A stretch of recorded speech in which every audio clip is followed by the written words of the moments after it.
Un message de résistance affiché à l'entrée du champ de cet éleveur bovin.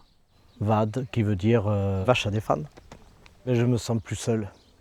Un groupe de citoyens va veiller sur le troupeau de Serge, foyer de tuberculose, soumis à l'abattage total des 27 bovins. Non, mais là, il faut commencer par ce soir.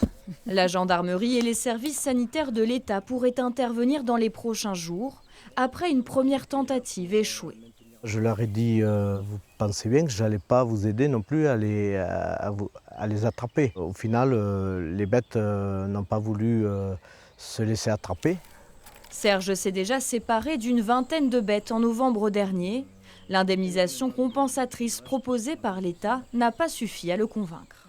Je perds toute une génétique et surtout le travail de longue haleine de ma mère qui a passé toute sa vie à élever un troupeau. De son côté, la préfecture n'a pas souhaité répondre à nos questions. Dans un communiqué, elle déplore la situation. Malgré ses efforts répétés et documentés, l'éleveur a persisté dans son refus, mettant en péril la santé de ses bêtes, la sécurité sanitaire des élevages voisins et la santé publique. Rendez-vous chez Amandine et Nicolas, un autre des 15 foyers de tuberculose de la Dordogne. Ce sont ces bêtes-là qui vont devoir être abattues dans les jours qui viennent, dans les semaines qui viennent, je dirais même. Eux se plieront aux directives préfectorales, non sans peine. On les a toutes élevées, donc c'est très compliqué. Les deux éleveurs font partie d'un collectif.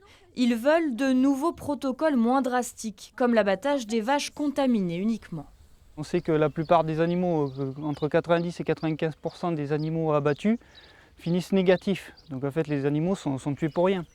Pour rappel, les humains sont moins sensibles à la tuberculose que les bovins. Le risque, ce sont les produits de bêtes infectées, dans les pays où la maladie est importante, ce qui n'est plus le cas en France.